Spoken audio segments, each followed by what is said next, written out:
Hello everyone, welcome you all in today's lecture. From last two lectures, we are discussing about the different modes of the heat transfer. Okay, and we are already discussed the laws of the heat transfer and the different modes of the heat transfer. In today's lecture, we are going to discuss some of the derivation which are important for your exam point of view. Okay, so these are the points which are we are going to discuss in the today's video, that is conduction through a slab, conduction of heat transfer through hollow cylinder, and conduction through a composite wall. So let us begin. Okay, now as you know that conduction is takes place in case of the solid, correct? And for this conduction we have to apply a Fourier law, correct? Okay, so for example I have taken here one slab which is having the thickness of x. T1 is the temperature at first surface, T2 is the temperature at the second surface, and we assume that T1 is greater than T2. Okay, when I assume that, what will happen? It indicates the direction of the flow from the T1 to T2. Okay, now as we know that when you talk about the conduction, we have to apply a Fourier law because it is a governing equation in case of the solid. So what is the Fourier law? dq by dt, that is rate of heat transfer, is equals to k into a into dt by dx, where dt is change in temperature with respect to distance dx. Okay, under the steady state condition. Okay, steady state means the something which is independent of the time. Okay, so at that time dq by dt is remain constant. Okay, and which we can denote it with the help of q.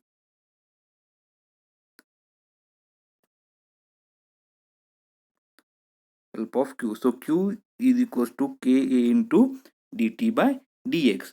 Now what is dt actually? Dt is nothing but it's the change in temperature. See, one side we are having T1, other side we are having T2, correct? So difference is equals to nothing but T1 minus T2. So T1 minus T2 is our difference divided by X. X is nothing but the thickness of the slab, correct? So further we can modify the equation. We can write Q equal to K A T1 minus T2 divided by X, or you can write q equal to ka dt divided by x, where dt is nothing but difference in the temperature, or we can even write like this. So this is the basic equation for the conduction or rate of heat transfer in case of the slab. Okay, I hope it is clear to you. If you are having any doubt, you can comment on the video. So we'll next move to the next derivation. So next derivation is conduction of a heat through a hollow cylinder, correct? Now even this is the case of the conduction. That's why whenever we're going to solve the derivation, it is we are going to apply again a Fourier law. Fine. So Fourier law is what? dq by dt, that is rate of heat transfer, equal to k into a. Okay, k into a.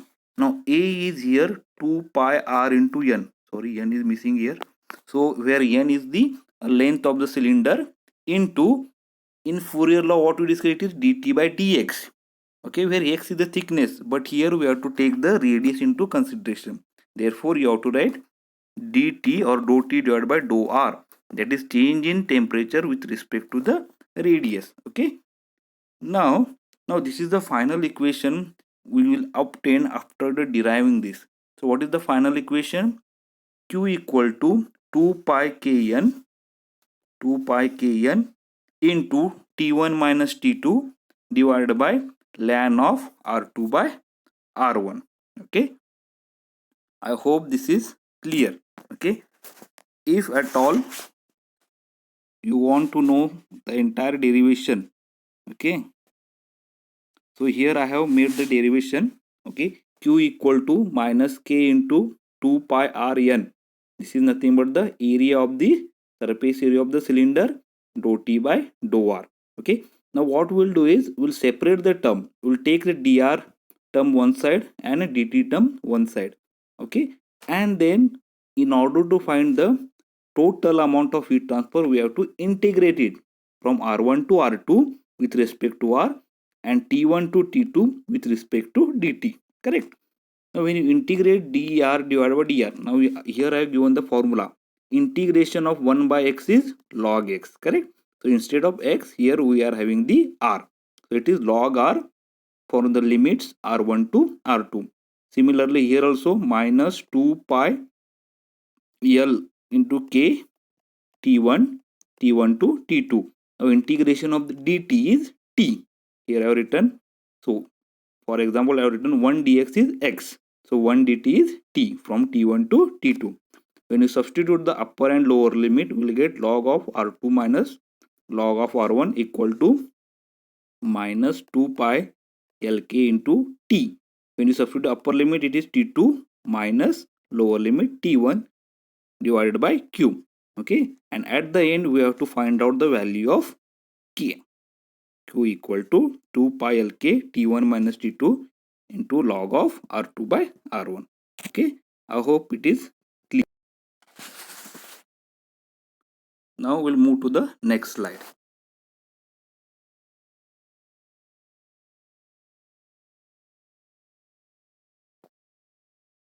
Okay, so next slide is a derivation through conduction through a composite wall. Okay, now what do you mean by a composite? When the material is made up of more than two components, we call it as a composite material. Am I right? Okay, to distinguish between the two sections, I have shown one in the hatch and one without hatch. It means they are a different, made up of different material, and they are having the different properties. Now which properties? They are having the different k values, they are having different x values, and etc. Okay, so T1, T2, T3, these are the temperatures at 1, 2 and 3, and we assume that T1 is greater than T2 and T2 is greater than T3. So flow of heat will be always from the T1 to T2, T2 to T3. Correct. Next we'll start with the derivation now.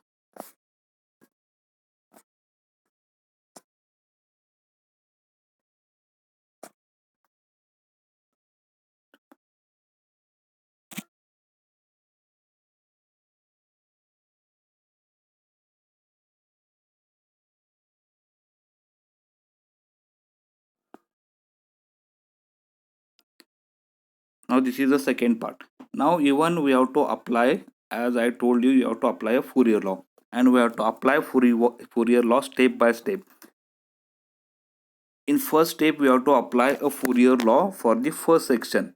Okay, for the first section. Now in first section the temperatures are T1 and T2 and the thickness is x. Therefore the law what I have written here, q equal to ka into T1 minus T2 divided by x1. I will modify the equation. I will keep T1 minus T2 on one side and I will transfer the remaining terms on the other side. Now similarly I am going to apply a Fourier law for the second section. Okay, for the second section the temperatures are T2 and T3. Okay, q by a is constant throughout and x2 by k2. x2 is the thickness of the second section, k2 is the thermal conductivity of the second section. Okay, now what I will do, I will add the equation 1 and equation 2. Okay, when I add equation 1 and equation 2, what will happen is this minus t2 plus t2 they will get cancel, this get cancel and will remain with the t1 minus t3 equal to, now see q by a, q by a, it is a constant in both the cases, so I will take it outside. So what will remain with the x1 by k1 plus x2 by k2. Correct. Now at the end what we are going to find out is the value of the heat transfer, that is q. So keep q on one side and transfer all the things on the other side.